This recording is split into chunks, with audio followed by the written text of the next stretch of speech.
첫 시간 주님께 안녕하세요. 대강교회 오훈 목사입니다. 5월 13일 화요일입니다.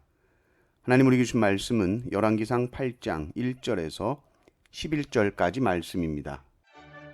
이에 솔로몬이 여호와의 언약궤를 다윗성 곧 시온에서 메어 올리고자 하여 이스라엘 장로와 모든 지파의 우두머리 곧 이스라엘 자손의 족장들을 예루살렘에 있는 자기에게로 소집하니 이스라엘 모든 사람이 다 에다니몰 곧 일곱째 달 절기에 솔로몬 왕에게 모이고 이스라엘 장로들이 다 이름해 제사장들이 궤를 매니라. 여호와의 궤와 회막과 성막 안에 모든 거룩한 기구들을 메고 올라가되 제사장과 레위 사람이 그것들을 메고 올라가매 솔로몬 왕과 그 앞에 모인 이스라엘 회중이 그와 함께 그 궤 앞에 있어 양과 소로 제사를 지냈으니 그 수가 많아 기록할 수도 없고 셀 수도 없었더라. 제사장들이 여호와의 언약궤를 자기의 처소로 메어드렸으니 곧 성전의 내소인 지성소 그룹들의 날개 아래라.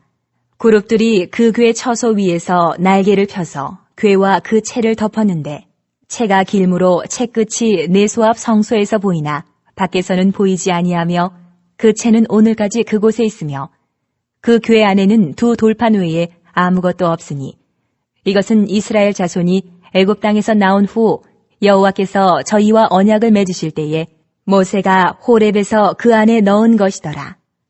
제사장이 성소에서 나올 때에 구름이 여호와의 성전에 가득하매 제사장이 그 구름으로 말미암아 능히 서서 섬기지 못하였으니 이는 여호와의 영광이 여호와의 성전에 가득함이었더라.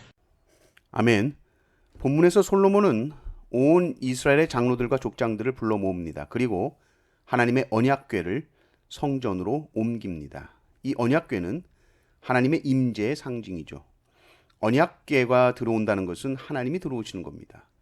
그래서 그들 가운데 하나님이 계시게 되는 거죠. 그러니 성전의 완성은 언약궤가 들어와야 완성되는 겁니다. 1절을 보시면 이에 솔로몬이 여호와의 언약궤를 다윗성 곧 시온에서 메어 올리고자 하여 이스라엘 장로와 모든 지파의 우두머리 곧 이스라엘 자손의 족장들을 예루살렘에 있는 자기에게로 소집하니 이스라엘의 대표들이 모였죠. 모여서 딴거하는 것이 아니라 예배하는 겁니다. 2절을 보면 에단님월 곧 일곱째 달 절기라고 나오는데 바로 초막절입니다. 초막절은 출애굽과 광야 생활을 기념하는 절기죠. 하나님이 우리를 구원하신 것, 광야에서 먹이치고 입히셨던 것, 지켜주신 것 잊지 말아라 하는 것이 초막절입니다. 광야에서 이들은 초막에서 지냈고요. 이제 이 초막절에 성전 건축의 마지막 완성인 언약궤가 들어오게 되는 것이죠. 이 하나님의 임재를 상징하는 언약궤가 들어올 때에 이들이 양과 소로 제사를 드린다 그러는데 5절을 보십시오. 솔로몬 왕과 그 앞에 모인 이스라엘 회중이 그와 함께 그 궤 앞에 있어 양과 소로 제사를 지냈으니 그 수가 많아 기록할 수도 없고 셀 수도 없었더라. 그 수를 셀 수 없을 정도로 많은 양의 제사를 드립니다.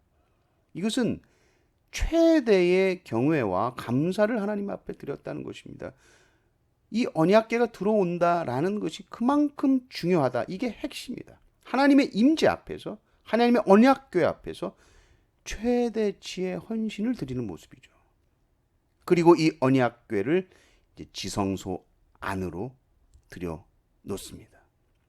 그리고 9절을 보면 이 궤 안에는 두 돌판 외에 아무것도 없었다고 합니다. 물론 광야에서 이 성막이 있을 때 이 언약궤 안에 십계명 이 두 돌판뿐 아니라 만나 항아리 아론의 쌍난 지팡이도 있었다고 그러죠. 히브리서에도 나옵니다. 그런데 이 성전 시대에는 돌판만 남았다 이렇게 말합니다. 요게 핵심이거든요. 궤의 이름이 언약궤잖아요. 이 하나님의 말씀을 상징하는 언약, 이 두 돌판이 핵심입니다. 결국 이것이 우리에게 말해주는 것은 분명하죠. 하나님은 임재하시는데 무엇으로 임재하시는가? 말씀으로 임재하신다. 성전의 가장 깊은 곳인 이 지성소, 그리고 이 지성소의 중심에 있는 언약궤, 그리고 그 안에 담긴 것은 뭐냐? 하나님의 어떤 형상이냐, 어떤 기념물이냐, 이게 아니라 말씀이라는 거예요. 이는 곧 하나님이 물건이나 어떤 의식이나 장소에 갇히시는 분이 아니라 그분은 말씀 가운데 임재하시고 언제나 말씀으로 당신의 백성과 관계를 맺으신다. 이걸 보여주는 거죠. 그래서 성전의 완성이 뭐냐? 벽돌 다 쌓은 날이 아니라 하나님의 말씀이 중심의 자리에 놓이는 순간 그것이 성전의 완성입니다. 그리고 하나님은 그 말씀을 통해서 당신의 백성과 만나시죠. 내가 거기서 너와 만나겠다 하시는 겁니다. 성전의 완성이 언제냐? 말씀이 중심에 놓일 때다. 그러면 우리에게도 동일하게 적용할 수 있죠. 왜요? 우리가 성령의 전이요 우리가 성전입니다. 그럼 우리의 존재의 완성은 언제냐? 말씀이 중심이 될 때죠. 하나님의 말씀이 우리의 삶 중심에 딱 자리 잡을 때 우리의 존재도 진정으로 완성된 성전이 되는 것입니다. 오늘 우리의 삶을 돌아보십시오. 우리 마음의 지성소에는 무엇이 자리 잡고 있습니까? 말씀 외에 다른 것이 없게 하십시오. 오직 두 돌판만 있게 하십시오. 언제나 말씀 있게 하십시오. 때로 고통과 아픔 가운데, 절망 가운데, 좌절 가운데에서도 하나님의 말씀이 내 중심에서 빛나게 하십시오. 주님은 말씀으로 우리를 찾아오십니다. 말씀으로 우리를 이끄십니다. 말씀 안에서 우리를 만나기를 원하시죠. 주님, 제 인생의 지성소에 당신의 말씀을 모십니다. 나를 말씀으로 다스려 주시옵소서. 그래서 하나님의 말씀으로 충만한 참된 성전의 삶을 사시기를 주님의 이름으로 축원합니다. 아멘.